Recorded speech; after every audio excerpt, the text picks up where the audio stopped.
반갑습니다. 반갑습니다. 예, 우리 같이 여행을 할 수 있다는 게 큰 축복이죠. 예. 제가 여러분들에게 숙제 내드렸는데 숙제 잘 하셨습니까? 예. 숙제가 뭐였죠? 우리가 여행을 잘 하려면 준비를 잘 해야 되는데 준비가 안 되면 여행에 가서 큰 낭패를 당합니다. 그리고 여행의 그 막대한 시간과 재물과 모든 수고가 다 이제 헛되게 되는데요. 여행을 잘하기 위해서 우리가 세 가지를 준비해야 된다 그러죠. 특별히 우리가 하는 여행은 테마가 있는 그 테마도 가장 중요한 성지순례라고 하는 그런 목적으로 우리가 여행을 합니다. 그러니까 우리 여행은 단순한 여행이 아니고 순례자로서 가는 거예요. 순례. 그것을 우리가 더 신앙적으로 표현하면 부도자의 길을 간다 이렇게 우리가 표현할 수 있어요. 그러니까 성경 말씀을 읽어서도 은혜를 받고 또 우리가 다른 뭐 찬양을 통해서도 은혜를 받고 봉사활동을 통해서도 은혜를 받고 하나님의 은혜를 우리가 깨닫게 되지만 그리고 자연 만물을 보면서도 은혜를 받게 되지만 이 성지 순례를 하면서 우리가 다른 어떤 것으로도 경험할 수 없는 그런 은혜를 우리가 받을 수 있는데 그러니까 성지 순례만을 통해서 우리가 받을 수 있는 그 은혜가 우리에게 있는 거지요. 근데 이 성지 순례를 통해서 그런 은혜를 받으려면 우리가 세 가지 준비를 잘 하자 그런 얘기를 했어요. 먼저는 알아야 된다. 그래서 우리 공부하자. 예. 그래서 우리가 알아야 된다. 그래서 우리가 지식이 있어야 된다. 그래서 공부하자. 그리고 두 번째로는 기도해야 된다. 영적인 준비. 우리가 뭐 예배에 출석할 때도 예배에서 하나님이 나를 치료해 주시기를 또 내게 풍성한 은혜를 주시기를 평강을 주시기를 이렇게 기대하고 그런 영적인 기대를 가지고 사모하면서 가야 은혜를 받듯이 이 성지순례도 주님 이번에 제가 성지순례 하면서 주님의 놀라운 은혜를 경험케 하시옵소서. 우리 성지순례 쭉 한 분들의 간증을 들어보면 어떤 분들은 가서 병 고침 받고 오는 분들도 있어요. 옛날에 예수님께서 바로 이곳에서 이런 병든 자들을 치유하셨다 하는 그런 얘기를 늘 들었는데 성경을 읽을 때는 그게 실감 있게 안 오고 믿음이 안 왔는데 거기에 가서 직접 그 현장에 가서 그런 것을 보면서 그에게 믿음이 주어진 거예요. 아, 이게 주님께서 치료하실 수 있구나. 그래서 그 성지순례 갔다가 질병에 치유를 받고 온 분도 있고 제가 아는 목사님 한 분도 전해드리겠지만 그 예수님 겟세마네 동산에 가서 아주 정말 그 예수님 여기서 기도했구나 이렇게 생각하고 기도하는데 정말 간절하게 기도해서 그 응답을 받고는 그런 역사도 있고 그러니까 성경 말씀을 연구해서도 은혜를 받고 뭐 우리가 다른 일을 통해서도 은혜를 받지만 이 성지 순례를 통해서 우리가 받는 은혜가 있어요. 그러니까 여러분들이 그런 기대를 가지고 하나님 이번 성지 순례를 통해서 제게 하나님 영적인 은혜를 주십시오 해서 영적 이거는 이제 기도로 우리가 이제 준비하자 그랬어요. 그리고 또 하나는 우리가 무슨 준비하자고 그랬죠? 체력, 체력, 건강. 이건 다 이제 몸으로 하는 일이니까 우리가 가서 계속 아침부터 밤까지 돌아다녀야 되니까 이 건강하지 못하면 특별히 발이 건강하지 못하면 고생 많이 합니다. 그러니까 건강 관리 잘 하시고 그래서 이 세 가지가 갖추어져야 이렇게 준비가 되어야 좋은 성지 순례를 할 수 있다. 그래서 특별히 기도할 때 세 가지 기도 제목 제가 부탁드렸는데요. 여기 다 겹치는 내용이지만 어떤 기도 제목이죠? 옆 사람 위해서 같이 동행하실 분들을 위해서 기도하시고 그리고요. 은혜 받기 위해서 우리가 기도하고 그리고요. 건강 위해서 기도하고 같은 내용인데 이렇게 기도하고 특별히 같이 가시는 분들을 위해서 여러분 꼭 기도하십시오. 같이 가셔가지고 한 분 아프면 다 고생입니다. 그래서 모두가 다 건강하게 이번 가는 거는 개별 여행이 아니고 우리가 팀으로 가기 때문에 잘 하셔야 된다. 이런 말씀을 나눴어요. 여러분들이 이미 이제 거기 성지순례에 대한 기대를 가지시고 나름대로 이제 준비하시는 중에 그 일정을 여러분들이 쭉 살펴보셨을 텐데 제가 일정을 보니까 이번에 큰 묶음으로 네 묶음이 있더라고요. 우리가 가서 볼 때가 한 곳을 중심으로 해서 이제 거기에 자잘한 것들, 자잘하다는 표현은 좀 그렇습니다만 그 주위에 있는 것들을 쭉 보고 또 한 장소로 옮기면 그 지역과 연관되어 있는 여러 곳을 이렇게 방문하는데 제일 첫 번째 우리가 도착하는 데가 요르단 암만이지요. 그렇죠? 요르단 이제 암만에 우리가 도착하게 되는데 그 암만에서 우리가 제일 이제 익사이팅하고 참 볼 즐거움도 있고 또 그 유적들을 보면서 지난 수천 년 동안의 역사를 좀 생각해보고 특별히 우리 그리스도인들의 삶과 연결시켜서 거기에서 신앙을 지키기 위해서 살아갔던 그 사람들 또 하나님께서 복음화를 위해서 어떻게 사람들을 이동하게 하셨나 이런 것들을 생각하면서 볼 때가 어딘가 하면 첫 번째가 어딥니까? 그 유적지가 페트라 그렇죠? 네. 페트라를 우리가 중심으로 해서 이제 왕의 길 또 페트라에 있는 그 여러 유적지들을 우리가 이제 보게 됩니다. 그러니까 굉장히 우리한테 흥미가 있는 것이 될 거고요. 두 번째 지역은 이 암만 페추라를 우리가 보고 이제 요르단에서 이스라엘로 이제 넘어갑니다. 이스라엘로 넘어가면 제일 먼저 가는 데가 어디죠? 예, 여리고. 옛날 예, 여호수아 옛날 여호수아가 이스라엘 백성들을 데리고 요단강을 건넜듯이 우리는 뭐 배를 타거나 물이 갈라지는 건 아니지만 우리 버스를 타고 이제 국경을 넘어서 여리고에 갑니다. 지난 시간에 우리가 이 여리고에 얽힌 이야기들을 우리가 같이 생각해보고 또 여리고를 통해서 여리고에 있었던 일들을 좀 살펴봤어요. 이 여리고는 크게 여리고는 세 여리고가 있다고 볼 수 있어요. 세 여리고. 그 첫 번째 여리고는 여호수아와 이스라엘 백성들이 그 성을 무너뜨린 여리고 성이 쌓여 있었던 여리고. 그것이 구약 성경의 배경이 되는 여리고를 우리가 이제 보게 되고요. 근데 아직까지도 확실하게는 이것이 여리고 성이었다 이렇게 할 수 있는 그런 데가 없어요. 여기일 수도 있겠다. 여기일 수도 있겠다. 왜냐하면 계속 발굴하면서 새로운 성들이 나오는데 그 여리고라고 하는 그 도시가 아주 인류의 최고 오래된 도시들과 같은 연대를 가지고 있었기 때문에 수없이 많은 사람들이 거기에 도시를 세웠다가 사라지고 다시 도시를 세웠다가 사라지고 그렇게 했을 거란 말이에요. 그렇죠? 그러니까 거기에 그런 유적이 계속 누적되어 있어서 이것이 여리고가 여호수아가 무너뜨렸던 성이 이 성일 것이다 이렇게 이제 확실하게 이야기하기가 어려운데 그래도 고고학자들이 많이 연구해서 찾아낸 바에 의하면 여리고성이 여호수아가 무너뜨렸던 여리고성은 굉장히 견고했던 여리고성이었을 것이다. 이렇게 얘기하면서 어느 자료에 보니까 제가 지난번에 그 소개는 안 드렸는데 어느 자료에 보니까 이렇게 설명하고 있어요. 어떤 데는 뭐 길이가 한 3m 되는 성이 쌓여 있는 흔적도 있고 어떤 데는 5m 폭이 되어 있는 성이 쌓여 있는 흔적도 있고 그런데 그 한 유적지에서 어떤 성을 발견했는가 하면 성벽이 이렇게 여기 있습니다. 그리고 여기에 이제 돌로다가 이렇게 기초를 쌓고 이 위에는 진흙 벽돌로다가 흑벽돌이지만 진흙 그 벽돌로 쌓아가지고 이 높이가 무려 14m인가요? 그리고 이게 폭이 10m인가 이렇게 되는 아주 이런 높은 벽을 이렇게 하나를 쌓았어요. 그리고 이 벽 하나만 있는 것이 아니라 이렇게 연결이 돼가지고 이렇게 또 벽이 또 쌓여 있는 거예요. 이렇게.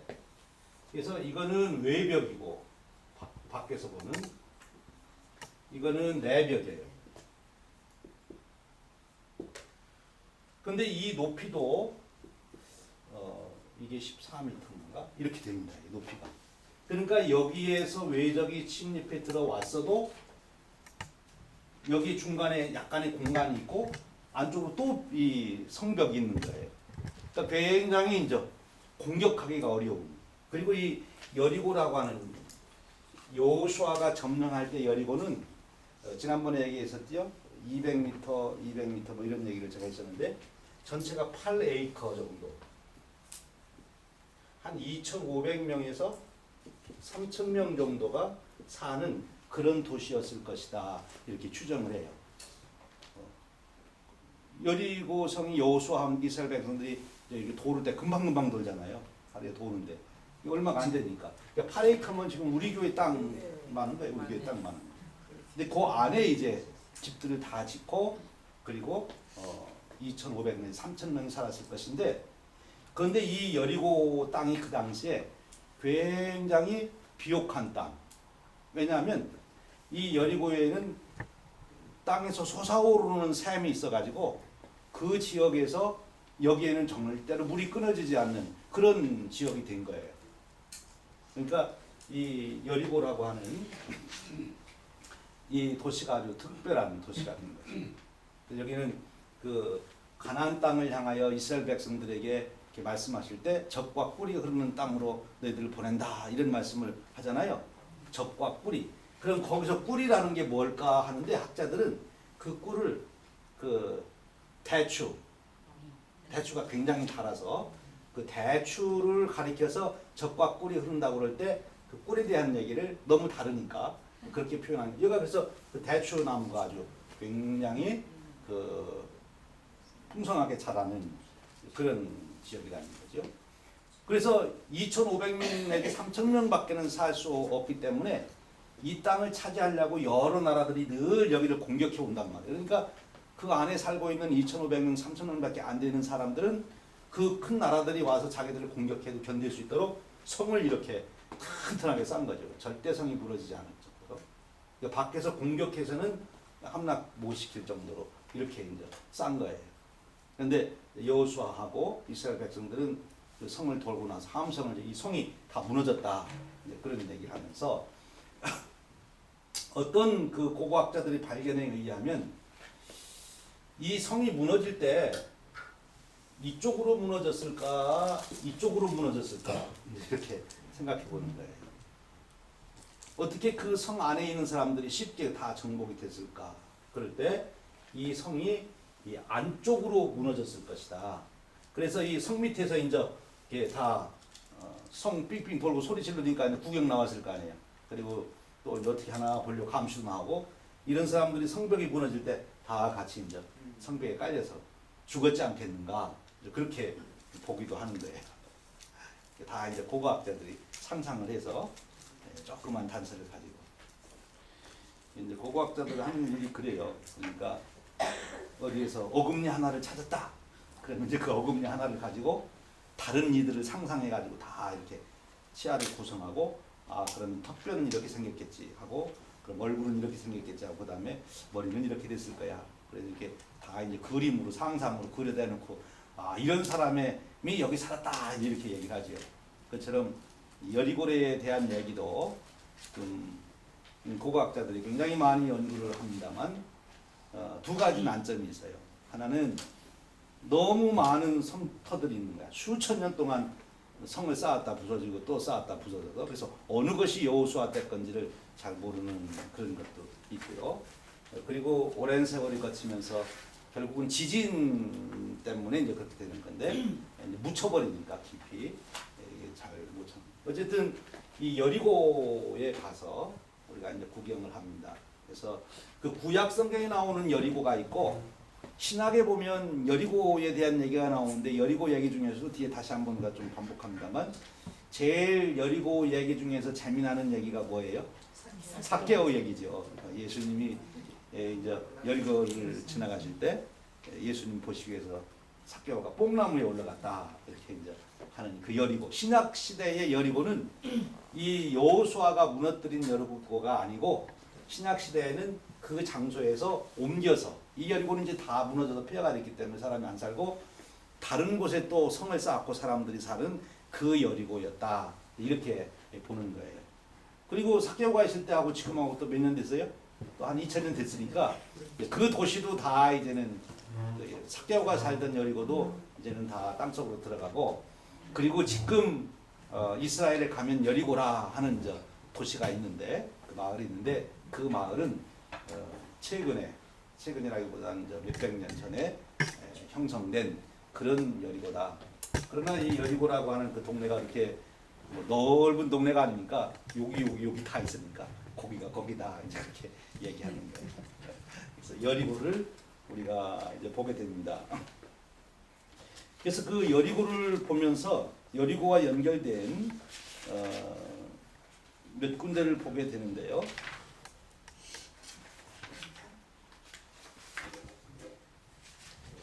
그 쿰란 에스네 공동 유적지 본다 해서 지난번에 좀 설명을 드렸죠. 그 에스네파 그런 얘기. 우리가 이제 그 이스라엘 역사를 좀 이렇게 아시는 게 좋은데요. 제가 예루살렘이나 이제 갈릴리 그쪽 또 설명할 때 좀 더 구체적으로 하겠습니다만, 그 이스라엘의 큰 흐름의 역사를 우리가 아는 게 이 성기순례든 성경 공부든 모든 것을 할 때 도움이 됩니다. 그러니까 이스라엘의 역사의 큰 줄기. 이스라엘이라고 하는 나라가 제일 처음 시작이 언제부터 시작이 되죠? 이스라엘 민족이 언제부터 이스라엘 민족이 시작됐다고 볼 수 있어요? 누구에게서부터? 예, 이스라엘이 자기들이 스스로 자기들의 조상이라고 하는 사람이 누굽니까? 아브라함이잖아요. 그래서 아브라함 때 하나님이 아브라함을 부르셔서 하늘의 별을 봐라 하면서 네 자손을 이렇게 많게 하겠다. 그때부터 이제 이스라엘 민족이 융성해진 거 아니에요? 그래서 결국은 아브라함, 이삭, 야곱에 와가지고, 그렇죠? 예. 야곱이 이름이 뭐가 됩니까 나중에? 이스라엘이라고 바뀌. 이때부터 이제 이스라엘이라는 이름이 나오잖아요.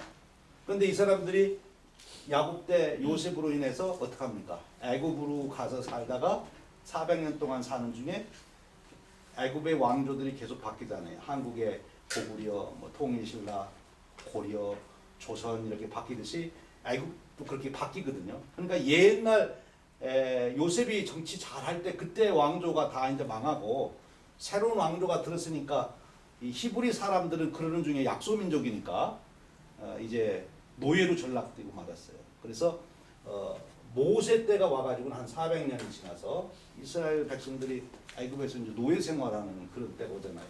그러다가 모세에서 출애굽해가지고 가나안 땅에 들어갔는데 여호수아가 이끌고 가나안 땅에 들어가죠. 그래서 여호수아 때부터 시작해서 어떤 시대가 열립니까? 이스라엘 역사를 보면 사사 시대가 되잖아요. 그렇죠? 예, 사사 시대. 왕이 없이 그때 이 사사 시대에는 그 나라의 시스템이 지파별로다가 이렇게 모든 것을 했어요. 유다 지파, 베냐민 지파 이렇게 지파 공동체라 하는 말을 쓰기도 해요. 지파 공동체. 부족 사회죠 이 당시에는. 이 당시에는 뭐 다른 우리 한국도 마찬가지 다른 모든 지역도 세계적으로 다 이때는 부족 국가 시대예요. 자기는 시족 국가 시대. 그러다가 이 사사 시대가 끝나면서 어떤 인물이 나옵니까? 제일 마지막 사사가 되는 사무엘이 나오잖아요. 그렇죠? 예. 사무엘이 나오는데 사무엘을 통해서 이스라엘의 왕정이 열려요. 백성들이 왕을 세워달라고 그러니까. 그래서 사울이 왕을 세우는데 누구를 세웁니까? 사무엘이 왕을 세우는데 사울 왕을 세우죠. 그렇죠? 예. 또 그리고 누구를 왕으로 세우죠? 예. 다윗을 왕으로 세웁니다. 그래서 이스라엘이 왕정 국가가 돼요. 중앙 집권적으로 이제 군대를 거느리고 이렇게 하는 왕정 국가가 되는데, 이 사울 왕 때 한 나라였다가 다윗이 왕이 되면서 나라가 둘로 갈라져요. 그렇죠? 네, 둘로 갈라졌다가 다시 다윗 왕이 조금 몇 년 집권하고 있는 동안에 북쪽 이스라엘이 항복하고 돌아와 가지고 통일 국가를 이루죠. 다윗 왕 때. 그러다가 다시 솔로몬에게까지 통일 국가가 이루어졌는데 솔로몬이 죽고 난 다음에 어떻게 되죠? 그래서 솔로몬이 죽고 난 다음에 어떻게 됩니까? 나라가 둘로 갈라지죠. 그래서 북쪽 이스라엘하고 남쪽 유다하고 이렇게 둘로 갈라져요. 그래서 이 북쪽은 어디한테 멸망합니까? 아수르한테 722년에 BC 멸망하고, 남쪽 유다는 어디한테 멸망합니까? 바벨론한테 멸망하는데 BC 587년에 이제 멸망을 합니다. 그 아수르에게 멸망당한 이스라엘은 그 아수르가 어떤 정책을 쓰는가 하면 이 북쪽 이스라엘 왕국, 이스라엘의 수도였던 사마리아를 중심으로 전부 혼혈을 시켜버려요. 그렇게 안 하면 자기들 민족 정신 때문에 자꾸 자기네 나라에 독립하겠다고 나오니까 아예 독립성을 없애려고 북쪽 땅에 살고 있던 사람들을 다 혼혈을 시키든지 아니면 사마리아를 중심으로 살고 있던 북쪽 사람들을 일부는 다 데려다가 다른 지역으로 보내는 거예요. 다른 지역. 거기 가나안 땅에 못 살게 강제로 다른 데로 가서 살도록 이송을 시키고, 그리고 이 사마리아에다가는 또 다른 민족을 보내가지고 결국 한 동네에서 살게 되니까 어떻게 돼요? 젊은 애들이 같이 이제 뭐 연애해서 결혼하게 되는 거죠. 그러니까 이스라엘 민족이라고 하는 것이 이제 없어지게 만드는 거예요. 그래서 북쪽이 그렇게 힘드는 거예요. 그게 지금 나중에 남쪽 유다 사람들이 왜 사마리아 땅을 그렇게 가기를 싫어하고 사마리아하고는 우리하고는 상종 안 한다 그러는 거면 순수한 혈통이 아니다. 그래서 그러는 거죠. 순수한 혈통이 아니다. 그래서 이 북쪽 왕국은 그렇게 시지부지해져 버리는 거예요. 북쪽 왕국은 뭐 크게 독립할 마음도 없고 그저 그렇게 해서 그냥 민족성이 이제 없어지는 이런 위기가 이제 북쪽 이스라엘에 왔어요. 근데 남쪽 유다는 하나님께서 남겨두셨죠. 특별히 다윗하고 이제 약속을 하지 않았습니까? 그러니까 남쪽 유다는 587년까지 오는데 이때 바벨론에 멸망한 유다는 바벨론의 포로로 잡혀가고 또 남아있는 사람들은 예루살렘 중심으로 남아있지요. 그래서 바벨론 포로 시대가 되는 거죠. 그렇죠? 그래서 바벨론 포로 시대가 되는데 그 바벨론 포로 시대가 끝날 때 바로 고레스 왕의 칙령으로 바벨론의 포로로 갔던 사람들이 다시 예루살렘으로 돌아와서 나라를 세우죠. 그때 다시 예루살렘으로 돌아올 때 큰 역할을 했던 사람들 세 사람이 있는데 누구입니까? 느헤미야도 있고 먼저는 그보다 먼저 에스라가 하고 그 다음에 스룹바벨, 그 다음에 느헤미야, 이 세 사람의 지도력에 의해서 바벨론 포로로 갔던 이스라엘 백성들이 예루살렘으로 다시 돌아오는 거예요. 그래서 이제 느헤미야 이후에 여기에 다시 유대 왕국이 이제 세워지는 거죠. 그런데 안타깝게도 그들이 예루살렘으로 다시 돌아왔으면 정신을 차리고 하나님 잘 믿고 그래서 옛날 다윗 왕 때처럼 부강한 나라가 돼야 될 터인데 그러질 못하고 이 돌아온 후에 성벽 건축하고 성전 재건하고 그런 부운동이 있었지만 그리고 나서는 얼마 안 가서 이 예루살렘 중심으로 다시 재건된 유다 나라가 흐지부지해지고 나라로서의 역할을 제대로 못하게 돼요. 더 나타난 현실적인 얘기로는 외적의 침략을 많이 받아서 가깝게는 블레셋이나 이런 족속들의 침략을 받아서 늘 고통을 당하고 크게는 다시 일어났던 이 열강들에 의해서 이 유다 나라는 이제 독립 국가로서의 그런 기능을 발휘하지 못하게 됩니다.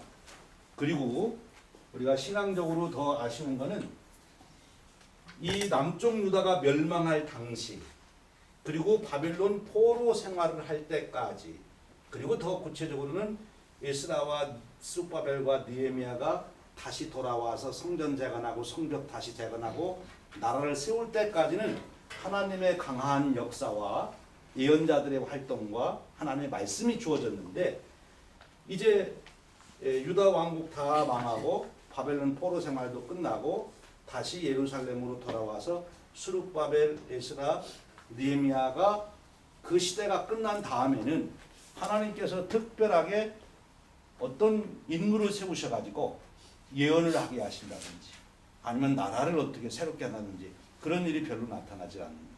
그래서 우리가 이제 성경책으로는 말라기서가 끝이잖아요. 네. 그런데 시대적인 흐름으로 본다면 이 느헤미야 시대가 이제 끝이 되는 거예요. 구약 시대의 끝. 그리고 마테마가 누가 요한복음이 나오는 신약 시대가 열려지는데 이 구약하고 신약 그 사이에 우리가 잘 모르잖아요. 왜 모르는가 하면 예언자라든지 특별한 이렇게 국가의 지도력을 발휘할 만큼 그래서 나라를 다시 세운 사람이 없기 때문에 모르는 거예요. 그 시간이 약 400년 정도가 돼요. 400년. 이것을 이제 신구약 중간 시대라 이렇게 얘기해요.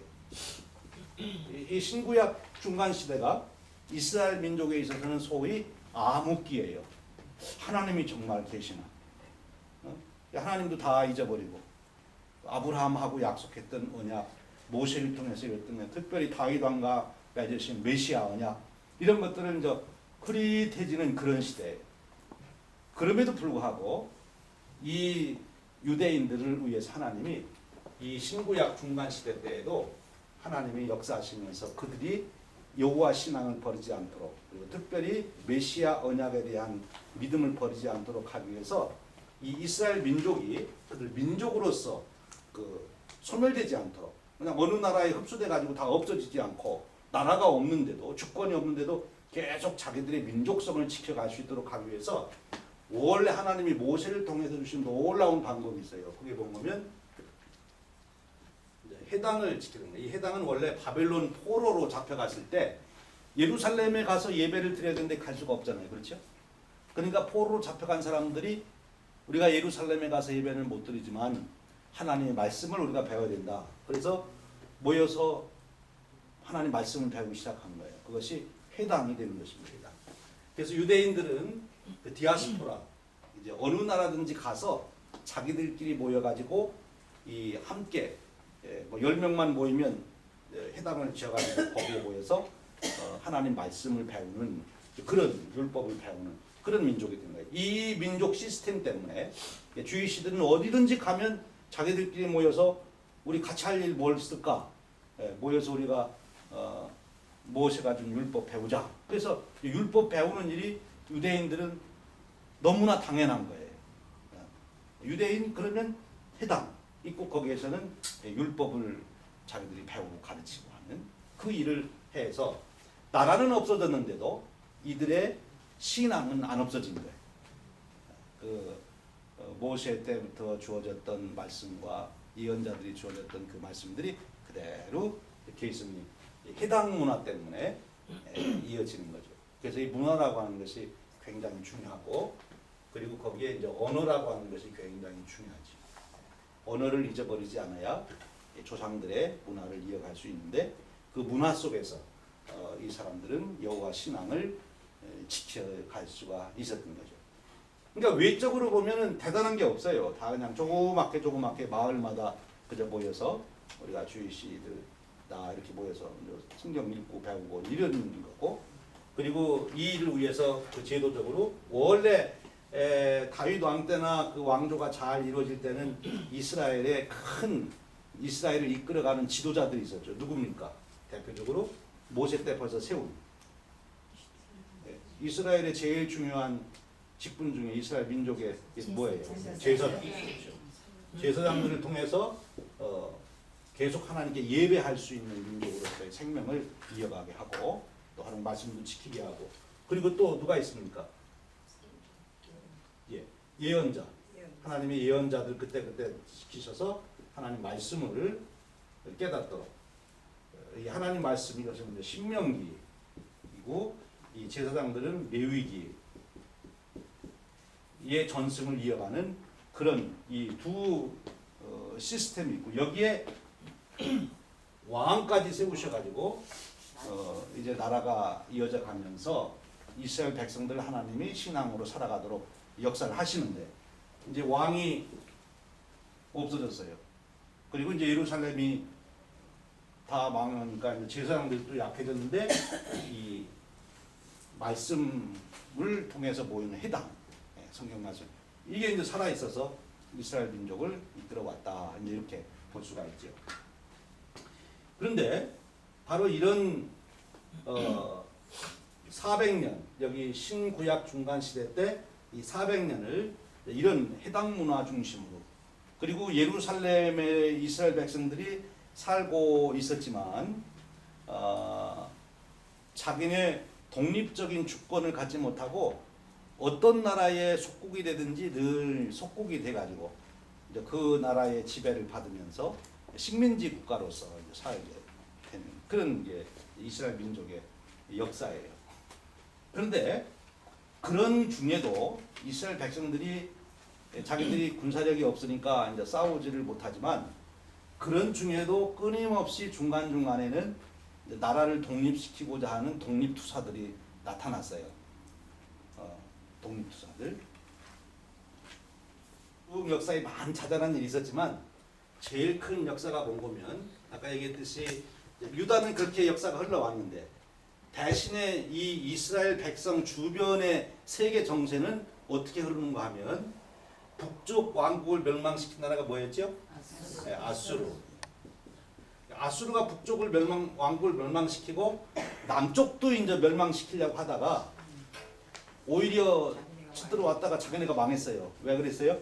어떤 왕 때 쳐들어와 가지고 다 이제 나라가 망했다 싶었는데, 예, 히스기야 왕 때. 히스기야 왕 때 쳐들어와 가지고 완전히 이제 망하게 됐는데 히스기야가 기도해 가지고 하나님이 그 아수르 왕 사네립이 이제 돌아가서 다 죽잖아요. 30만 명이 다 죽고 이제 아수르가 그래서 멸망해요. 망하고 아수르 다음에 어떤 나라가 일어납니까? 메대라는 나라가 이제 일어나잖아요. 그렇죠? 메대. 다리 왕이라는 사람이 일어나고 그 다음에 이 메대라는 나라는 큰 영향을 이스라엘 백성들이 못 미쳤는데 그 다음 나라가 이제 중요해요. 그 다음 나라가 어떤 나라가 일어납니까? 바벨론, 신바벨론. 이때 바벨론은 신바벨론이라는데 왜냐하면 원래 아수르보다도 바벨론이 더 먼저 있었어요. 그런데 아수르가 커지면서 바벨론이 저 구석으로 밀려났어. 세계 무대에서. 그러다가 다시 아수르가 망하고 메대가 일어나는 중에 다시 바벨론에 이제 왕이 일어나가지고 고레스 왕이 일어나가지고 이게 이제 큰 역사를 이루는 거죠. 바벨론이. 그리고 지도로 보면 아수르, 메대, 바벨론은 어떻게 되는가 하면요. 이렇게 해서 이게 지중해잖아요. 여기가 애굽이고 이스라엘이 이렇게 있고 그렇죠? 그러면 아수르는 여기쯤 있는 거예요. 여기쯤. 그리고 바벨론은 어디에 있는 거면 여기에 있어요. 바벨론은 지금의 이라크, 그 메소포타미아 지역, 그 하류, 거기에 중심으로 있고 여기는 아수르는 북쪽에 있고 근데 이 세 힘이 항상 서로 견제가 된 거거든요. 근데 여러분 이제 지리적으로 아시는 대로 여기는 사막지대예요. 그렇죠? 그러니까 이 바벨론이 왕성해가지고 제일 눈독을 들이는 데가 어디 보면 이게 애굽이거든요. 애굽이 나일강 중심으로 문명이 발전돼서 여기가 굉장히 많은 포화들이 있단 말이에요. 근데 저거를 장사를 해서 가져오든지 아니면 가서 뺏어오든지 해야 되는데 여기를 가려면 사막으로는 갈 수가 없는 거예요. 그 당시에는. 지금도 못 가지만 그 당시에는 더더욱 이 사막을 통과해서 가는 거는 갈 수가 없는 거예요. 다 죽으러 가는 거예요. 도저히 될 수 없어요. 그러니까 여기서 군대를 이끌고 삥 돌아서 이렇게 해서 가는 거예요. 근데 여러분들이 지난 시간에 배웠듯이 여기 갈릴리 바다 꼭대기에 있는 헬본산부터 시작해서 갈릴리 호수를 해가지고 요단강으로 해가지고 여기 사해로 해서 쭉 해가지고 이쪽 만까지 이게 무슨 말입니까? 아카도 만까지 이어지는 큰 협곡지대가 있어요. 이게 이제 왕의 길이라고 하는데 양 옆으로는 산악지대고 요 사이로 이렇게 협곡이 있는데 이 지대가 이제 이렇게 잘 통과할 수 있는 지역인 거예요. 이 협곡이 계속 이어가지고 아프리카 탄자니아까지 이제 가는 거죠. 옛날 아프리카 대륙하고 이 아시아 대륙이 이렇게 집안이 움직여서 만나다가 여기서 만나가지고 이렇게 어긋나면서 여기 이제 협곡이 생겼다. 이제 지질학자는 그렇게 보는 거죠. 네. 그래서 여기서 이제 이렇게 해서 애굽으로 가는 그런 일을 하니까 늘 이스라엘을 먼저 자기들이 정복하지 않고는 애굽으로 갈 수가 없는 거죠. 그렇죠? 정복 안 하고 이렇게 그냥 갔다가 애굽 여기 둘이 동맹 맺어가지고 뒤에서 딱 치면 자기네는 꼼짝없이 죽잖아요. 그러니까 늘 여기부터 정복해야 돼. 또 애굽도 자기들이 나라가 강해지면 이쪽 메소포타미아 지역이나 이 위쪽의 보화를 좀 가져오고 싶은데 이게 또 길목입니다. 그래서 하나님은 왜 이스라엘 백성들을 요 가운데다 놓고서 이렇게 들들 볶으셨네. 좀 편안하게 살게 하시지. 여기가 커도 문제고 우리는 잘 편안하게 살려고 그러는데 여기가 커지니까 문제고 여기가 커지니까 문제가 되는 거예요. 어쨌든요. 그래서 이제 이런 와중에 이제 이 바벨론 다음에 어떤 나라가 생깁니까? 바사, 그렇죠? 바사가 우리가 잘 아는 페르시아죠, 그렇죠? 예, 페르시아가 생깁니다. 예, 페르시아도 여기를 중심으로 이제 페르시아가 생기게 돼요. 페르시아는 더 이쪽에서 이제 페르시아가 생겨서 세계를 지배하게 되죠. 바사라는 말이 페르시아라는 말이에요. 여기에 가면 이제 페르시아만 있잖아요. 이쪽에 페르시아만. 여기는 홍해고, 여기는 아크만 이렇게. 그런데 이 페르시아가 세계를 지배하다가 이게 패권이 옮겨가는데 어느 나라로 옮겨갑니까? 페르시아로 해서 어디로 가죠? 여러분이 너무나 잘 아는 유명한 대왕이 있는 알렉산더 대왕이 나와야지. 알렉산더 대왕. 알렉산더 대왕이 나오는 헬라라고 하는 나라가 이제 여기에서 이쪽 터키, 지금으로 하면 터키 쪽으로 해가지고 이쪽에 이게 이제 알렉산더 대왕, 그리스가 알렉산더 대왕, 그렇죠? 헬라 지역이 이 나라가 이제 강성해져가지고 다 이제 밀어내잖아요, 이쪽까지. 그래서 여기도 결국은 어느 나라의 속국으로 되어 이제는 바벨론 바사에서 돌아왔는데 여기서 그럭저럭 살고 있는데 헬라가 패권을 잡으면서 헬라의 그런 속국이 이제 돼 가는 거지. 근데 이런 헬라가 일어나기 바로 직전에 같은 헬라 나라지만 이 알렉산더 대왕이 등장하기 전에 안티오코스라고 하는 왕이 있었어요. 근데 안티오코스 왕이라는 사람이 굉장히 잔인한 사람이에요. 그래가지고 지금 애굽의 그 당시에는 이제 이 정도의가 그 중심 세력이 있었는데 이스라엘을 통과해서 애굽에 가가지고 정복을 하고 그리고 돌아오는 길에 어떤 일을 벌이는가 하면 예루살렘에 들어가가지고 예루살렘 성전에서 돼지를 잡아서 피를 붓고 그리고 거기서 제사를 지내요. 그리고 성전에 있는 하나님께 예배드릴 때 쓰는 그런 그릇들을 이제 다 가져가요. 그러니까 이스라엘 백성들에게 있어서 생명보다 더 중요하게 여기는 게 뭡니까?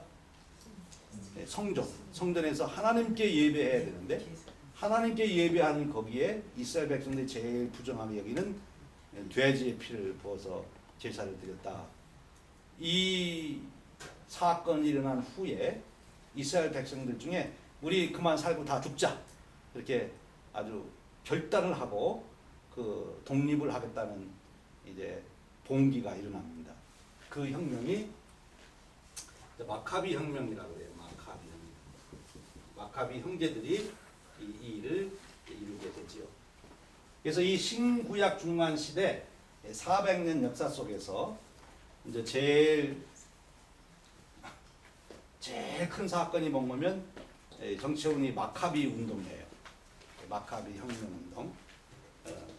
그래서 마카비 형제들이 그 아버지가 제일 먼저 이제 그렇게 제사장이었거든요, 아버지가.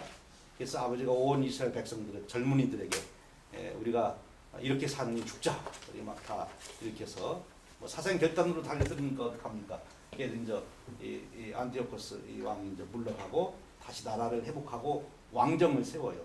그리고 그 아들들이 대를 이어서 이렇게 잠깐 동안 한 2세대 정도 동안 이스라엘 나라가 이제 회복되었는데, 근데 지금 이 헬라 이 나라가 다시 어떤 나라에게 이제 정복을 당합니까?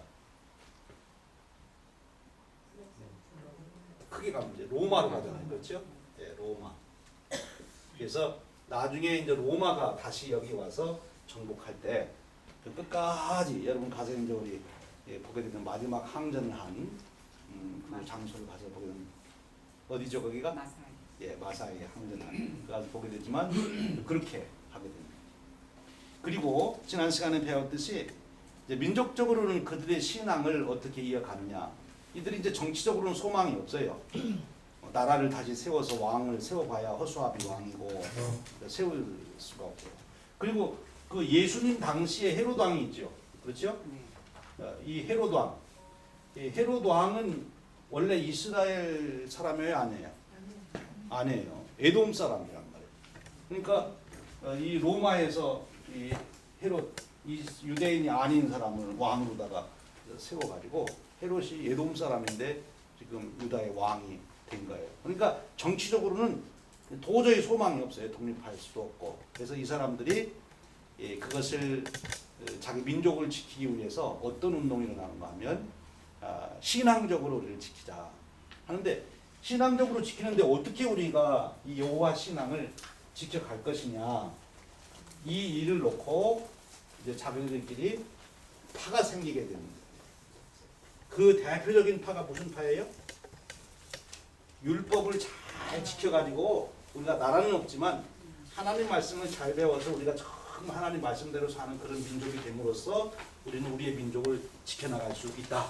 그리고 이것이 결국 힘이고 이것이 나중에는 하나님 약속한 메시아의 구원의 역사를 이루는 길이다.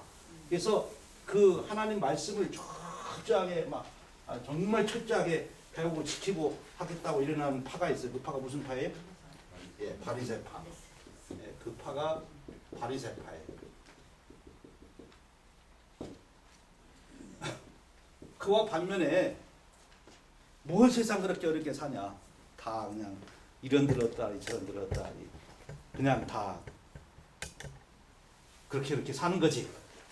그러면서 그 당시 로마의 권력하고도 결탁을 하고, 그리고 그게 바로 우리 민족을 살린다. 지금 독립운동한다고 일어나봐라. 독립되지도 않으면서 그 일 때문에 로마 군대가 오면 우리 이스라엘 백성들은 또 한 번 초토화가 되지 않느냐. 로마 군대 한 번 왔다 가봐. 우리 동네 완전히 쑥대밭 되고 말도 안 되니까, 그러니까 로마 군대가 안 오도록 우리가 로마 말 잘 듣고 편안하게 그냥 사는 게 중요한 거다. 지금 우리가 지금 독립할 만한 힘이 있으면 싸우지만 아무런 힘도 없는데 괜히 젊은이들 선동해가지고 가서 다 죽게 만들지 말고 우리는 편안하게 그렇게 순응해서 살자. 그런 파가 있었어요. 이게 무슨 파예요? 네, 사두개파. 이 사두개파는 그래서 이 제사장 계열이에요. 제사장들이 계열이고, 이 사람들이 이제 정치권을 잡고 있었어요. 그래서 사내들인 공회원도 주로 사두개파 쪽 사람들이 많아요. 그리고 바리새파 사람들은 율법이고, 이건 해당 중심으로 이제 여기는 랍비가 이제 중심으로 돼서 이루어지는 거죠. 이스라엘 민족 속에 이런 사두개파하고 바리새파하고 이제 문제가 되는데, 이 사두개파하고 바리새파가 다 하나님 믿는데 그들이 구체적인 신앙의 주제에 있어서 아주 대립되는 게 있는데, 그것 때문에 나중에 그거를 잘 이용해 가지고 그 재판을 받을 때 그 문제를 딱 제시해 가지고 자기들끼리 싸우게 만든 바울이 그런 저게 뭡니까? 예, 부활의 문제. 그래서 예수님 부활했다는 얘기를 가지고 이제 우리가 지금 문제가 된 거는 이 부활에 대한 문제다, 이렇게 이제 얘기를 함으로써 바리새파 사람들은 부활을 지지하니까 지지하고, 사두개파 사람들은 아니니까 만일 그게 받아들여졌다가는 자기네들이 뿌리채 흔들리니까 싸우고, 그래가지고 바리새파하고 이렇게 싸울 수 있는 그런 거를 이제 잘 이렇게 지혜롭게 만든 적이 있죠. 어쨌든 그런데 이 바리새파하고 사두개파가 있는 중에 또 숫자적으로는 적지만 한 의기 있는 사람들이 있는 무브먼트가 있는, 이것이 바로 뭡니까? 예, 이게 SNF파예요. 이 사람들은 게릴라전을 통해서라도 우리가 어떻게 해서도 나라를 찾아야 된다, 이러는 사람들이었어요. 그래서 그들은 이런 사람들이 모여 사는 곳에서 따로 떨어져 나가서 동굴이나 광야나 이런 데로 가서 거기서 특별 공동체를 이루고 거기서 이제 그런 훈련하고 준비하는 그런 일을 했죠. 그래서 우리가 가서 이 예스네파가 있었던 그 쿰란 그 지역이 이제 그런 지역인데 거기에서 우리가 그런 흔적들을 보게 될 것입니다. 오늘 여러분들하고 구체적인 지역 얘기하기 전에 이스라엘 민족의 전체적인 흐름을 아시는 것이 이제 가서 좋을 것 같아서 이렇게 말씀을 드렸고요. 이제 우리가 여리고를 가게 되는데 그 여리고에 가면 그 근처에서 우리가 사에 대한 얘기를 지난번에 조금 하다가 이제 마쳤네요. 사해가 한 가지만 말씀드리고 또 다음으로 넘어갈게요. 사해가 성경에 보면 사해 바다가 이렇게 하나로 돼 있잖아요. 이렇게 저 사해 바다 모양을 그려 보면 여러분 성경에 나와 있는 사해 바다의 그림을 보면 사해 바다가 이렇게 생겼어요. 이렇게. 그래서 이게 다 하나로 이렇게 연결이 돼 있다고요. 그런데 요즘에 이제 우리가 가보면 사해 바다가 두 개로 나눠졌어요. 여기가 어떻게 된 거면 지금은 이렇게 돼 있는데 여기가 이렇게 나눠져 있는 거예요. 그래서 이제 물이 여기하고 여기 있고 여기는 막혀 있어요. 지금 이거를 이렇게 터널을 뚫어가지고 운하를 뚫어서 물이 통하게 그렇게 만든 이게 이제 막혀서 옛날에는 이렇게 그냥 다 돼 있었는데 왜 그러냐? 이 사해 물이 계속 줄어서 그렇대. 그래서 옛날에는 물이 더 수위가 높았는데 점점 내려가니까 이런 현상이 일어나는 거죠. 그래서 이제 어떤 또 위험한 일도 생기는가 하면 왜 우리 요즘에 이제 우리 미국 같은 데서도 갑자기 땅이 꺼지는 일을 뭐라 그러죠? 싱크홀 생기는 거. 여기에 이제 싱크홀이 많이 생긴 거예요. 그러니까 옛날에는 이 사해 바다에 물이 가득 이렇게 소위 말하면 가득 채워져 있을 때는 물 밑에 땅이 있었기 때문에 아주 짠 그 사해 바다가 물이 있었기 때문에 일반 민물이 땅 속으로 들어갈 수가 없었어요.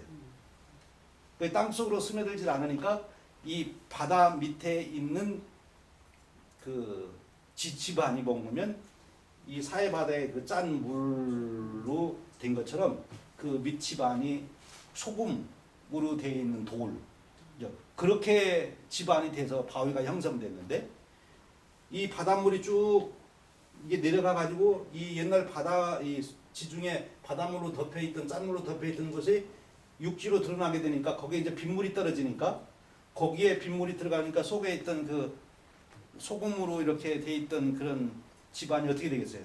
녹아서 녹게 되는 거예요. 땅 속이. 땅 속에서 그 바위들이 땅 속에서 녹는 거죠. 그러니까 거기에 큰 홀이 싱크홀이 생기는 거죠. 그래서 여기에 이제 빠지게 되는 거죠. 그래서 지금은 이제 그 가까이 가지 못하도록 우리가 가면 아마 볼 수 있을 것 같아요. 위험하니까 못 가도록 그렇게 막아놓아서 못 가기도 하고 그런다고요. 그리고 옛날에는 그 숙소에서 이 사해 물까지 아주 가까이 있었는데 지금은 2km인가 얼마를 우리가 가야 된대요. 그래서 저기 걸어가는 게 너무 힘들으니까 버스를 타고 거기까지 가야 이제 사해 물에 들어가는데 옛날에 갈 때는 그냥 걸어서 호텔에서 나와서 이제 갈 수 있었는데 그 사해 물이 점점 줄어든답니다. 사해 물. 그게 이제 큰 하나의 생태학적 문제로 대두되고 있어요. 왜 그렇게 줄어드느냐? 이 사해 바다는 원래 어디서 물이 들어가는 거죠? 요단강에서. 그렇죠? 요단강 어디입니까? 이 갈릴리에서부터 이제 물이 쭉 내려와서 갈릴리 바다하고 한 4개 정도의 수원지에서 쭉 모여서 요단강으로 계속 물이 공급되어 가는데 이 물이 줄어든 거예요. 그 옛날처럼 물 전체를 이리로 보내는 게 아니라 지금은 사람들이 많이 사니까 여기서도 빼다가 밥도 해 먹어야지, 여기도 해다가 샤워도 해야지, 이렇게 농사도 지어야지. 그래서 물을 자꾸 빼가지고 이게 이리로 다 이제 안 들어갔는데, 그러니까 여기가 물이 충분히 공급이 안 됩니다. 그게 지금 이스라엘하고 요르단하고 무슨 프로젝트를 쓰고 하면 이 사해불이 계속 줄어서 문제가 되니까 이쪽 홍해에서부터 운하를 파가지고 200km가 된답니다. 운하를 파서 여기다가 물을 대야 된다. 이렇게 얘기를 하는데, 그거에 대해서도 학자들 간에는 논란이 많대요. 홍해 물을 여기다가 갖다 넣을 경우에 홍해에서부터 여기까지 오는 지반이 지진이 자주 일어나기 때문에 그것도 문제가 될 것이고, 그리고 만일 물을 홍해다가 사해 바다에다가 물을 넣는다 해도 사해 바다의 그 영도가 지금처럼 돼 있어야 되는데, 만일 그 영도가 변화가 오면 이 사해 바다가 이제 안 된다는 거죠. 사해 바다가 그것 때문에 또 큰 문제가 생길 수 있다. 이렇게 또 보는 거예요. 어쨌든 이 생태학계 이런 변화 때문에 이런 변화도 있게 되는 거죠. 이번에 이제 우리가 가서 잘 봐둬야 되겠죠. 다음에 더 못 볼지도 모르니까. 예, 그래서 사해 바다가 이제 그런 현재 문제가 있다 하는 그런 얘기 좀 나누고요.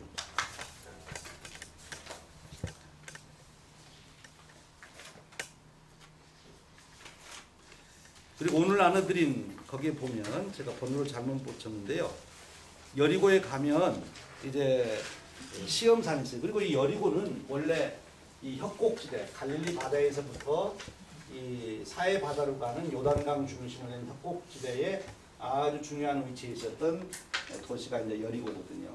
요 큰 협곡 안에 수백, 몇백 킬로미터 그 안에 조그만 이제 도시, 제일 좋은 도시가 있는 건데, 여기는 물이 밑에서 솟아나는 그런 사역이 있어서 오아시스와 같은 그런 역할을 하는 거죠. 근데 그 여리고를 중심으로 우리가 가게 되면 방문하는 중에 하나가 시험산이라고 하는 산을 우리가 이제 보게 됩니다. 일정에 보면.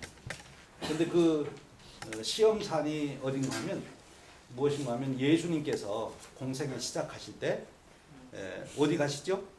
세례 받으시고 세례 요한한테 세례 받고 광야로 나가셨다 하는 곳이 바로 이 시험산, 시험 받은 산이다 해서 시험산입니다. 예수님이 거기서 시험 받았다는 거예요. 그런데 여러분들도 이제 인터넷 찾아보면 아시지만 완전히 그냥 돌산입니다. 황량한 돌산. 예수님이 거기서 40일 동안 시험을 받게 됐는데, 그 산이 올라가면 여리고도 보이고 뭐 거기 요단강도 보이고 갈릴리도 보이고 이게 다 보인답니다. 그러니까 예수님이 그 산에 올라가셔서 뭐 어떻게 하시겠어요? 땅만 보고 있으면 아시겠지. 이제 쭉 자기가 사역할 갈릴리 쪽도 바라보시고 예루살렘도 바라보시고 이렇게 요단강 여리고도 바라보시면서 여러 생각을 하셨을 거 아니에요. 그러면서 금식하면서 이렇게 기도하셨는데, 왜 예수님은 하나님 나라의 일을 계획하시면서 잘 잡수시면서 계획을 하셔도 될 텐데, 그리고 좀 더 좋은데 여리고 그 적과 꿀이 흐르는 그 여리고 도성에 들어가셔서 편안하게 좀 그 휴양하시면서 계획하셔도 될 텐데 그러시지 않고 그 시험산으로 가셨을까? 왜 그러셨을까? 숙제입니다. 여러분들이 잘 생각해보세요. 거기 가시면서 왜 예수님은 공생애를 시작하시면서 하나님 나라 일을 하신다고 하면서 이곳으로 오셔서 40일을 굶으면서 금식하면서 기도하시면서 하나님 나라의 일을 이루셨을까? 우리가 모두 바라는 것은 그 지역, 그 당시를 본다면 여리고에 사는 게 제일 좋은 일일 텐데 여리고에 있지 않고 왜 시험산으로 가셨을까? 우리 인간에게 있어서 우리는 늘 풍요로운 것, 기름진 것, 편안한 것, 그걸 우리가 본능적으로 좋아하지만 어쩌면 그것이 우리 인간을 망치는 가장 무서운 독이 될 수 있다는 거죠. 아담과 하와가 어디서 타락했습니까? 에덴 동산에서 타락했어요. 그렇게 살기 좋은 데서 뭐가 불만이 있어가지고 거기서 하나님 반대하고 그러다 거기서 타락하게 되잖아요. 그리고 하나님이 죄가 관영해가지고 심판을 내 불심판을 내리고 한 도시마다 보면 다 좋은데요, 안 좋은데요? 다 좋은데요. 정말 그 소돔과 고모라 성도 보면 루시 볼 때 얼마나 보기 좋았다고 그랬습니까, 그렇죠? 너무너무 보기 좋은 기름지고 좋은 땅. 그런데 하나님 거기를 심판하셨거든요. 그 얘기는 이 풍요롭고 기름진 것이 우리의 영성, 우리의 마음에 녹을 슬게 하고 또 우리가 하나님과 멀어지게 만드는 그런 독소와 같은 역할을 하지 않나 이런 생각도 우리가 이제 해보는 거죠. 그래서 우리가 이렇게 성계순례를 통해서 예수님 시험 받은 곳에 가서 보면서 우리가 깨어 있어야 된다 하는 것들을 교훈으로 받기도 하는 것입니다. 거기 제가 몇 가지 이렇게 쭉 인터넷 찾아서 또 이런 걸 저는 자료를 참고해서 그 시험산에 대해서 써놨습니다. 마태복음 4장 1절에서 7절에 있는 말씀이 시험산의 배경이 되지요. 그 시험산에 가면 그 시험산이 한 해발 300m 정도 된다고 그래요. 근데 그 해발 300m지만 우리 여기서 해발 300m면 별로 높지 않을 것 같아요. 그렇죠? 근데 여리고나 지금 요단강이나 이런 데서 300m는 그거보다 좀 더 높게 봐야 돼요. 왜냐하면 거기가 해발 마이너스 200m 내지는 300m니까. 그러니까 거기 가서 이제 서서 볼 때는 해발 300m니까 실제로 자기 서 있는 데서는 한 5, 600m 이렇게 이제 높이가 되겠죠. 그래도 뭐 아주 높은 산은 아니에요. 그 나중에 갈릴리 우리 이제 공부할 때 그 헬몬산은 2,800m 정도 높으니까 백두산보다도 더 높은 산인데 이 시험산은 300m. 그러나 이제 올라가 보면은 다 평지가 보이는 그런 산이죠. 그 다음에 여리고에서 우리가 보는 것이 삭개오의 나무라고 하는 것을 보게 됩니다. 삭개오 얘기가 여리고에 가는 자연이 교훈을 주지요. 삭개오는 어떤 사람이었습니까? 세리였습니다. 그 당시 세리는 돈을 많이 벌 수 있는 직업이었어요. 왜냐하면 세금을 매길 때 무슨 요즘처럼 뭐 규칙이 있는 게 아니고 그냥 세리장에 가서 당신 세금 얼마 내시오? 그러면 이제 그만큼 내야 되니까. 그리고 세금 걷어서 로마 정부에 자기가 내야 될 퍼센트라는 걸 내고 나머지는 자기가 가질 수 있는 거예요. 그래서 이 삭개오는 우리가 알기로도 부자였다. 어디서도 볼 수 있는 거면 예수님 믿자마자 헌금 많이 하잖아요. 그렇죠? 자기 뭐 얼마 팔아가지고 다 하겠다고 그러죠. 근데 이제 우리가 여기 가서 나무 하나를 보게 되는데 삭개오가 올라갔다고 하는 뽕나무를 이제 우리가 가서 보게 되는데 제가 사진으로 보니까 여러분도 보셨겠지만 굉장히 커요. 한국의 느티나무처럼. 근데 그 뽕나무라고 우리 말에는 번역이 되는데 그게 정확하게 번역하면 돌감람나무, 아니 돌무화과나무를 합니다.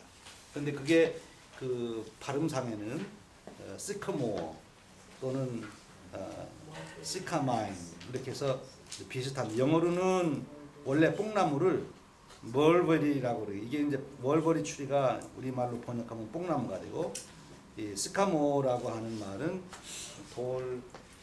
무화과나무 이렇게 이제 번역해야 된다는 건데, 이 삭개오 얘기가 19장에 나오잖아요. 그러니까 무화과나무에 올라갔다.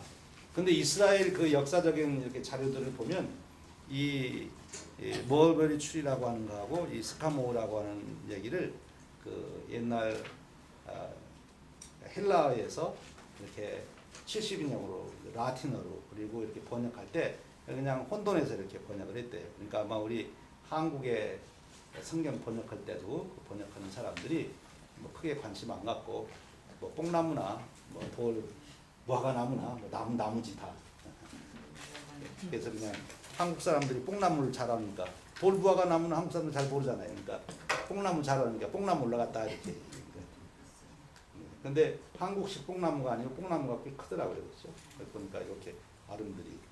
근데 이제 사람들, 학자들의 얘기는 이 나무가 굉장히 오래되긴 오래됐지만 그래도 삭개오가 올라간 나무는 아니다. 이렇게들 얘기를 하죠.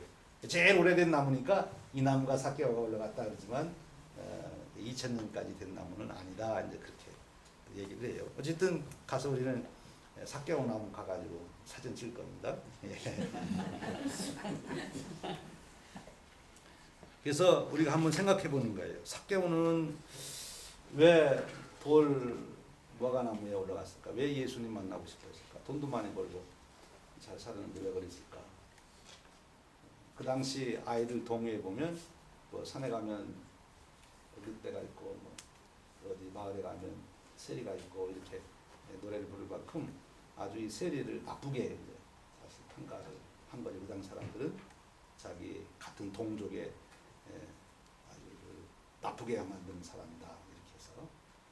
그래서 아마 삭개오는 나름대로 돈은 벌었지만 인생에 대한 많은 질문이 있었던 것 같아요. 그래서 예수님 만나려고 그랬고 예수님이 그 집에 가시고.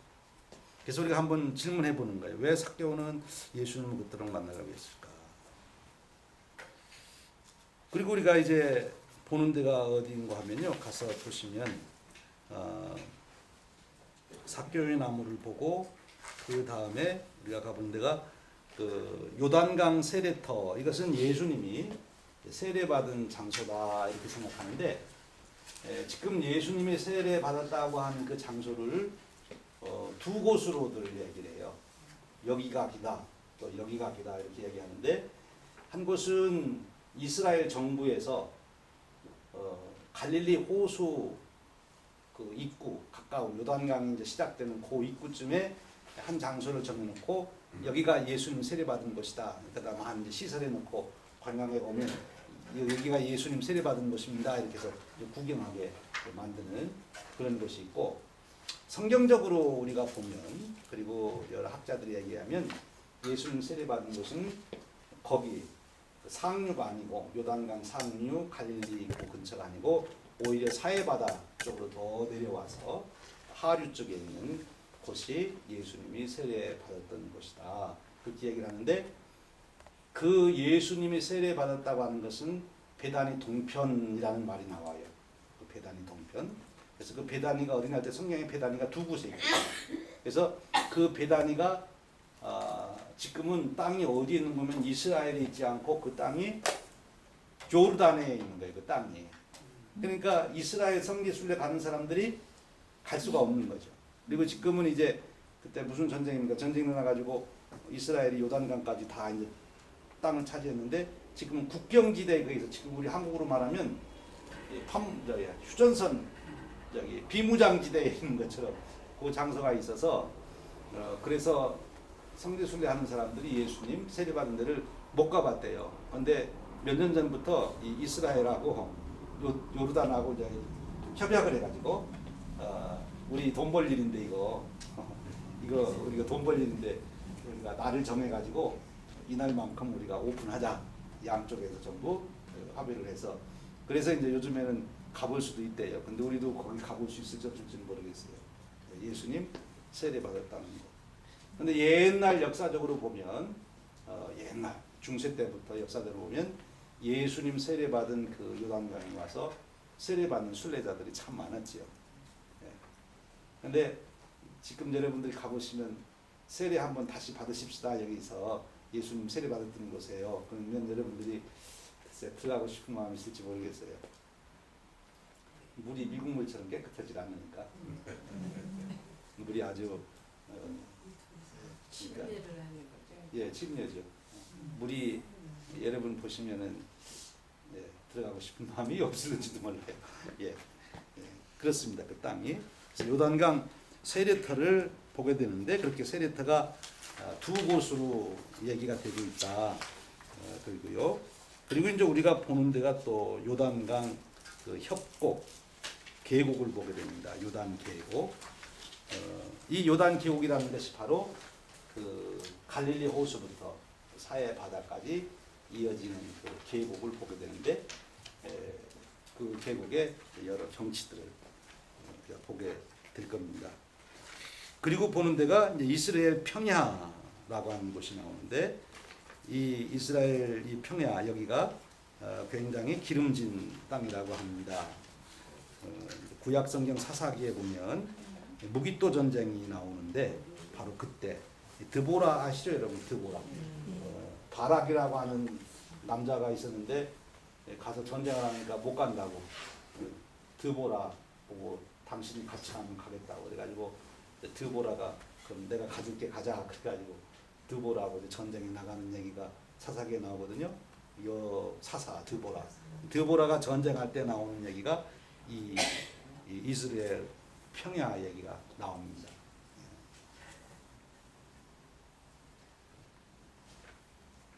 그래서 우리가 그 여리고를 중심으로 이렇게 이제 우리가 보게 됩니다. 그리고 우리가 그 다음에 갈릴리 지역으로 넘어가게 되는 거죠.